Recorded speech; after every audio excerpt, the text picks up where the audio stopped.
दोस्तों, Ponting classes YouTube channel में आप सभी लोगों का स्वागत है। आज हम आपके लिए लेकर आए हैं योग शिक्षा के अंतर्गत योग से बीमारियों के उपचार। देखिए, योग से किन किन बीमारियों से बचा जा सकता है।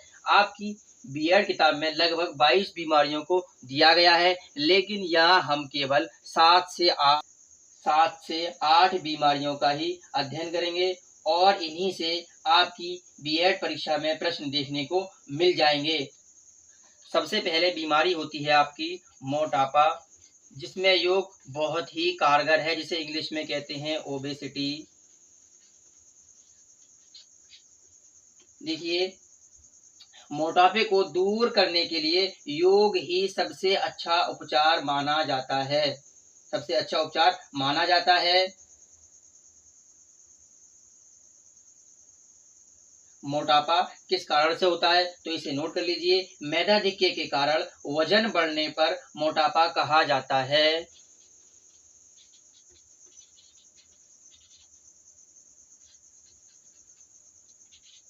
मेधाधिक्य के वजन बढ़ने पर मोटापा कहा जाता है। और मेधाधिक्य किसे कहते हैं? इसे साधारण भाषा में हम मैदा कहते हैं। ठीक है, साथ में और भी लिख लीजिए। मेधाधिक्य से शरीर में असाधारण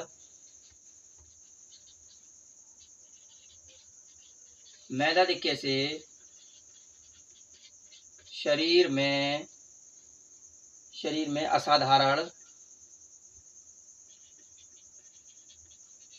असाधारण तथा अस्वाभाविक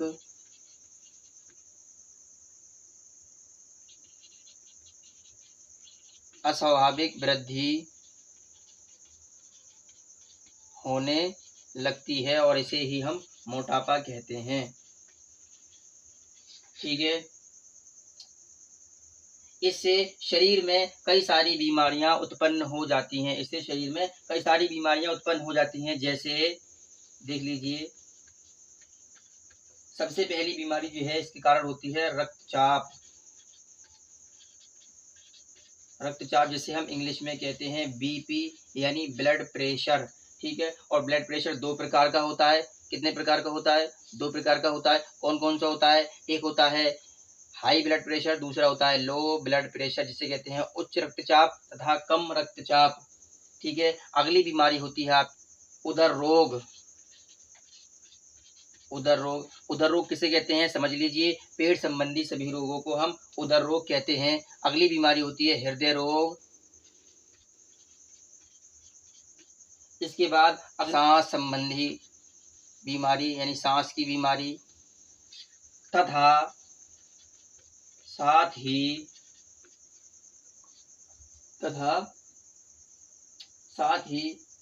सबसे घातक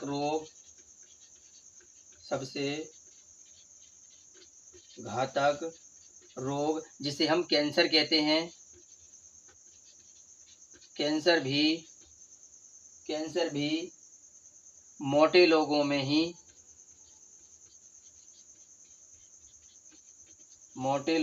ही देखा जाता है, या फिर कह सकते हैं अधिकांश बीमारियां मोटापे के कारण ही होती हैं। इसके कुछ उपाय लिख लीजिए। इससे बचने के कुछ उपाय हैं। योग में मिताहार मोटापे को घटाने के लिए सबसे प्रथम सीढ़ी है। योग में मिताहार मोटापे को घटाने की प्रथम सीढ़ी है। देखिए, मैंने आपको मिताहार के बारे में बताया था। मिताहार किस शब्द से बनता है? मिताहार आपका आहार शब्द से बनता है, और आहार कहते हैं भोजन को। आहार में ही मिता उपसर्ग लगने से आपका मिताहार शब्द बनता है, और इसका अर्थ होता है संतुलित भोजन। परीक्षा में प्रश्न भी आपका 2020 में बना था कि मिताहार का क्या अर्थ है। तो मिताहार का अर्थ होता है संतुलित भोजन, याद कर लीजिए इसे। ठीक है, इसके और भी उपाय हैं। साथ ही भस्त्रिका कपालभाति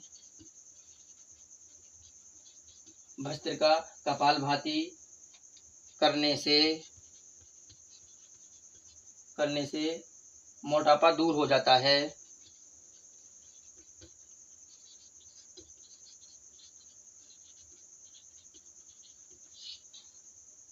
ठीक है, इस बीमारी के अंतर्गत इतना ही। ठीक है, हमें बहुत ही संक्षेप में पढ़ना है, यानी उतना ही पढ़ना है जो हमारी परीक्षा के लिहाज से जरूरी है। अगली बीमारी है आपकी उच्च रक्तचाप,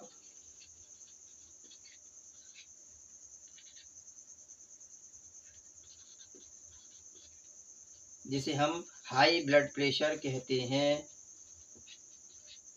ठीक है, इंग्लिश में समझ लीजिए इसको भी। सबसे पहले यह बीमारी अनियमित भोजन, असावधानी पूर्वक किए गए व्यायाम तथा मानसिक असंतुलन से होती है। ये बीमारी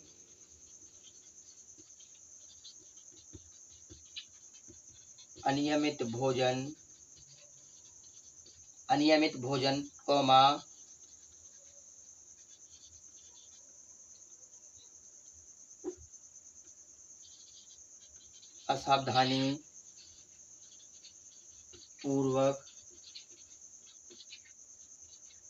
असावधानी पूर्वक किए गए व्यायाम तथा मानसिक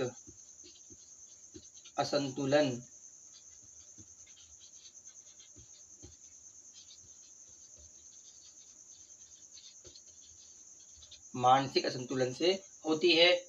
इससे संबंधित आपकी परीक्षा में एक प्रश्न बनता है कि किस बीमारी को साइलेंट किलर के नाम से जाना जाता है। तो लिख लीजिए,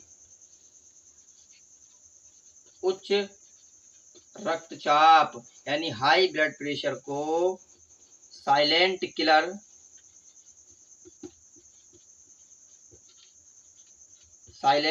के नाम से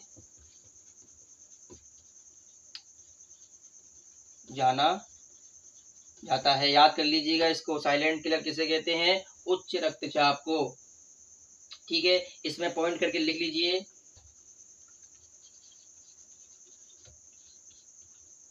इसमें प्राणायाम की क्रियाएं लाभकारी हैं। देखिए, जो अभी ऊपर थी भस्त्रिका और दूसरी थी कपालभाति और इसी प्रकार और भी होती हैं, ये सब आपकी प्राणायाम की ही क्रियाएं हैं। ठीक है, देखते हैं अगली बीमारी। अब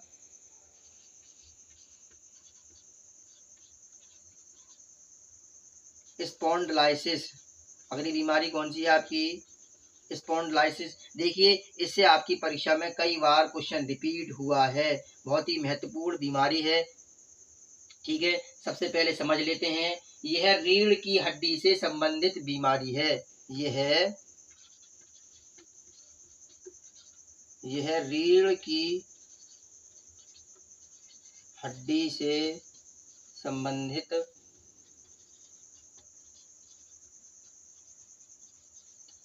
ठीक है, रीढ़ की हड्डी से संबंधित बीमारी है और रीढ़ की हड्डी को हम मेरुदंड भी कहते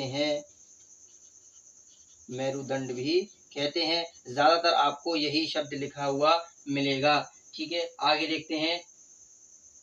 यह बीमारी आगे चलकर सर्वाइकल स्पॉन्डिलाइसिस बन जाती है। यह बीमारी आगे चलकर सर्वाइकल स्पॉन्डिलाइसिस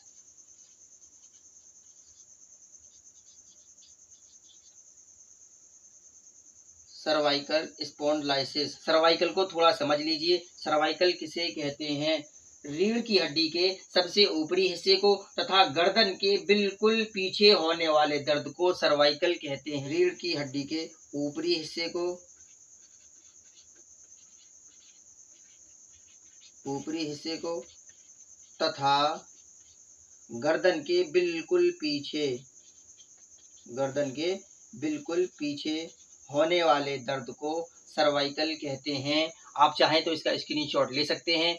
इसके अंतर्गत भुजंगासन, धनुरासन, शलभासन, चक्रासन आदि करने चाहिए। लिख लीजिए।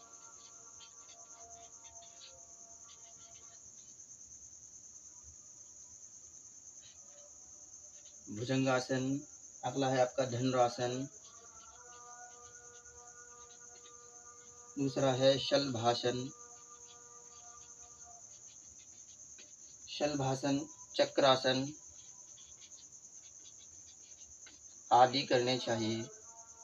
इसमें कुछ सावधानियां या शर्त भी बरतनी होती हैं, तो देख लीजिए कौन कौन सी आपकी सावधानियां हैं। सबसे पहले पॉइंट डाल के क्या है, भारी भरकम वस्तुओं को नहीं उठाएंगे।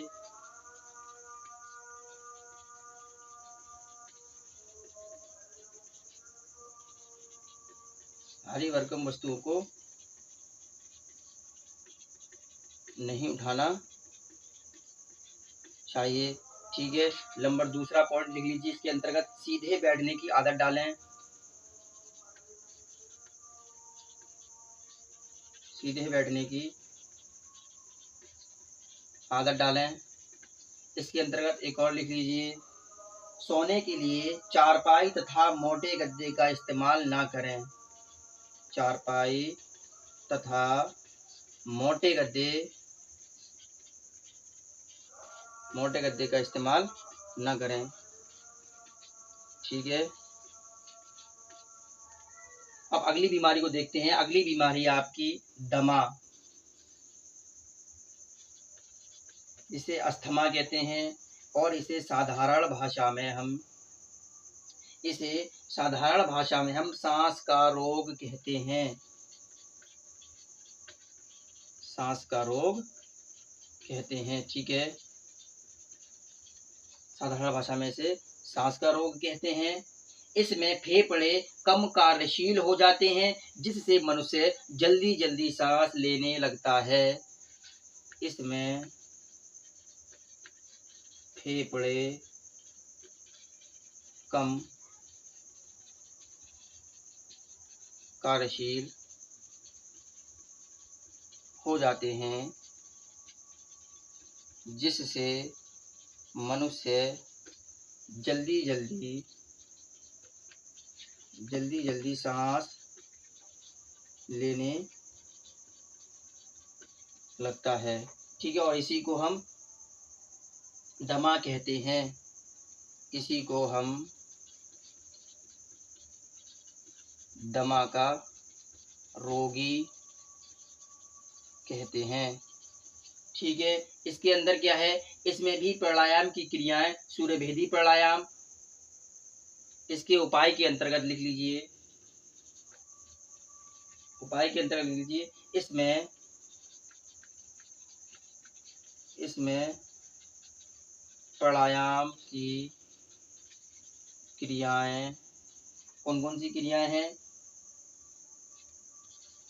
सूर्यभेदी प्राणायाम,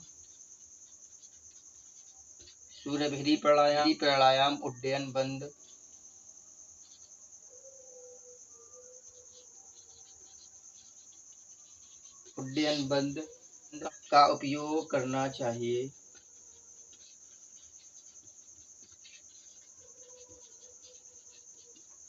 ठीक है। इसमें भी कुछ सावधानियां या शर्त दी गई हैं। लिख लीजिए कौन कौन सी दी गई हैं आपकी। सबसे पहले कह रहे हैं, सुबह जल्दी उठकर स्वच्छ वायु का विचरण करें। सुबह जल्दी उठकर स्वच्छ वायु का विचरण करें, यानी स्वच्छ वायु को ग्रहण करें। दूसरा पॉइंट लिख लीजिए, प्रदूषित वातावरण में न जाएं। इसी के साथ अगला पॉइंट और लिख लीजिए, धूम्रपान बिल्कुल भी नहीं करें। धूम्रपान न करें। ठीक है, अब देखते हैं अगली बीमारी को। अगली बीमारी है आपकी थायराइड पैराथाइड।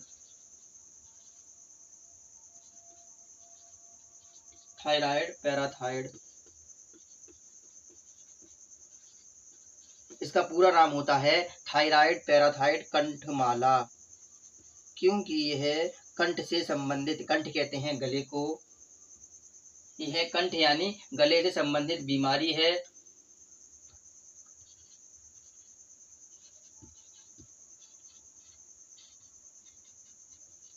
यह कंठ यानी गले से संबंधित बीमारी है। इसमें गले की ग्रंथियां बंद हो जाती हैं।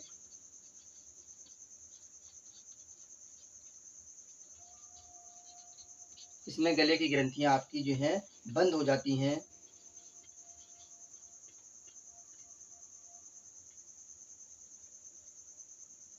इसके उपाय के अंतर्गत लिख लीजिए, इसमें सर्वप्रथम अपने आहार यानी भोजन पर ध्यान देना चाहिए।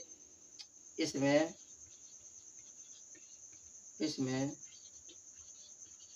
सर्वप्रथम अपने आहार कहते हैं भोजन को, और मिताहार मैंने अभी बताया था आपको, संतुलित भोजन को कहते हैं। ठीक है, ध्यान देना चाहिए। बहुत अधिक ठंडा तथा तली हुई चीजों का सेवन नहीं करना चाहिए। बहुत अधिक ठंडी तथा तली हुई चीजों का सेवन नहीं करना चाहिए।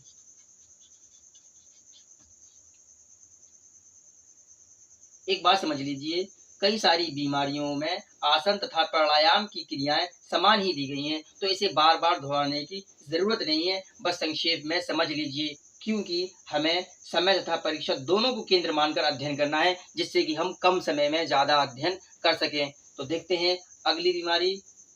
इसमें नोट करके एक पॉइंट लिख लीजिए,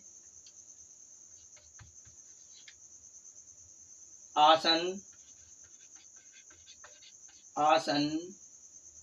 कमला के सूक्ष्म व्यायाम सुबह खाली पेट ही करें। सुबह खाली पेट ही करें। ठीक है, अब देखते हैं अगली बीमारी। आप चाहें तो इसका स्क्रीनशॉट ले सकते हैं। अगली बीमारी है आपकी कमर दर्द एवं सर्वाइकल।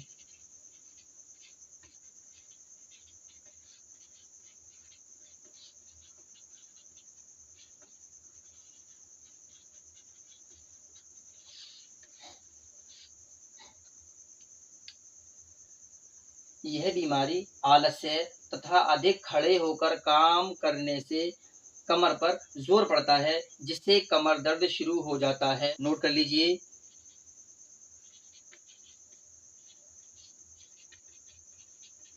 यह बीमारी आलस्य तथा अधिक खड़े होकर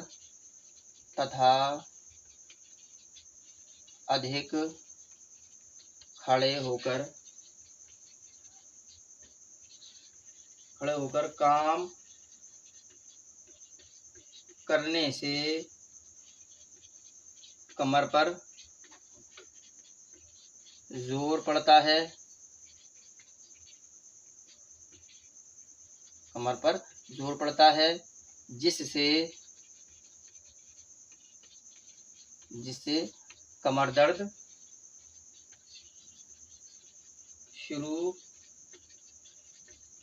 हो जाता है और यही दर्द आगे चलकर सर्वाइकल का रूप ले लेता है। यही दर्द आगे चलकर सर्वाइकल का रूप ले लेता है। मैंने आपको बताया था सर्वाइकल किसे कहते हैं, एक बार फिर समझ लीजिएगा आप। सर के नीचे तथा गर्दन के पिछले हिस्से में होने वाले दर्द को सर्वाइकल कहते हैं। काम करिए, नोट ही कर लीजिए इसे भी। सिर के नीचे तथा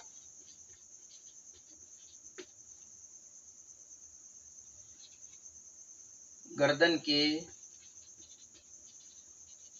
पिछले हिस्से में होने वाले दर्द को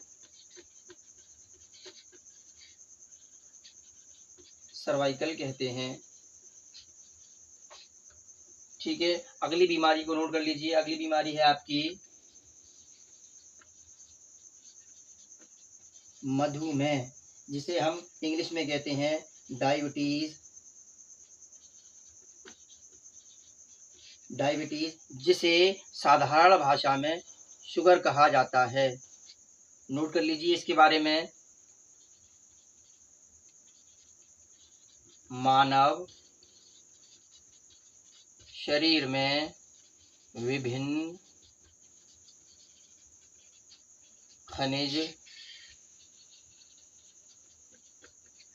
खनिज लवणों की आवश्यकता होती है, जिसमें शर्करा भी आवश्यक है। जिसमें शर्करा भी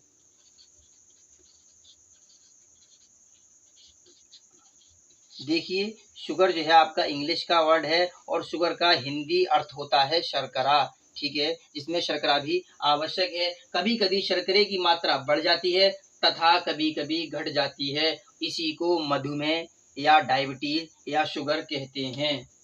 लिख लीजिए, कभी कभी शर्करे की मात्रा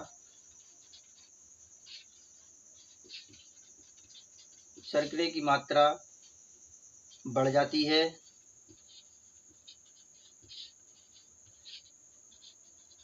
तथा कभी कभी घट जाती है।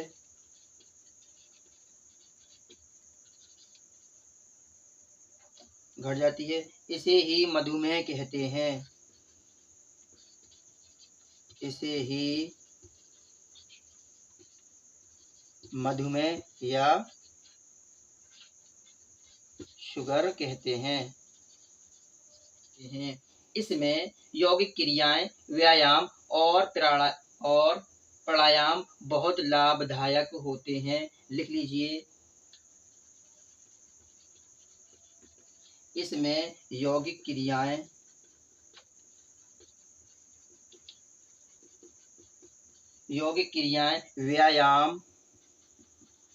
व्यायाम और प्राणायाम बहुत लाभदायक होते हैं।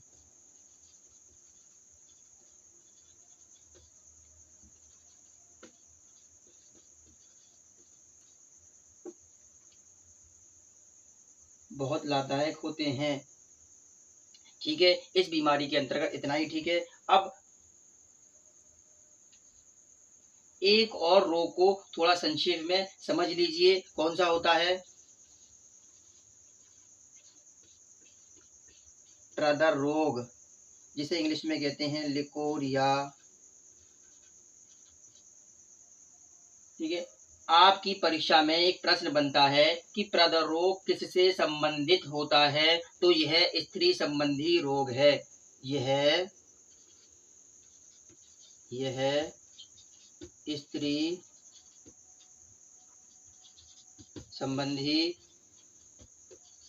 स्त्री संबंधी रोग है। इसमें क्या होता है, इसके अंतर्गत इसमें स्त्रियों की एक विशेष जगह से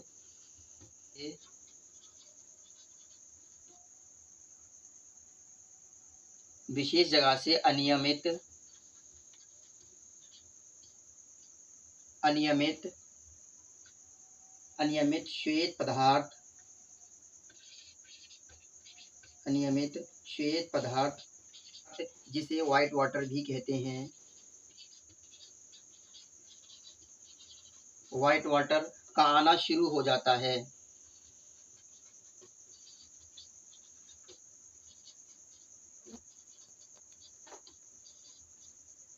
जिससे शरीर में अधिक कमजोरी आ जाती है। आपकी बीएड की किताब में 22 बीमारियों को दिया गया था, लेकिन हमने बताया था यहाँ हम केवल 7 से 8 बीमारियों का ही अध्ययन करेंगे। यूँ समझ लीजिए ये बीमारियों का निचोड़ है। दोस्तों, इसीलिए पॉन्टिंग क्लासेज यूट्यूब चैनल को सब्सक्राइब करें। इसी के साथ ही मिलते हैं एक नई वीडियो में फिर से एक नए टॉपिक के साथ। तब तक के लिए जय हिंद।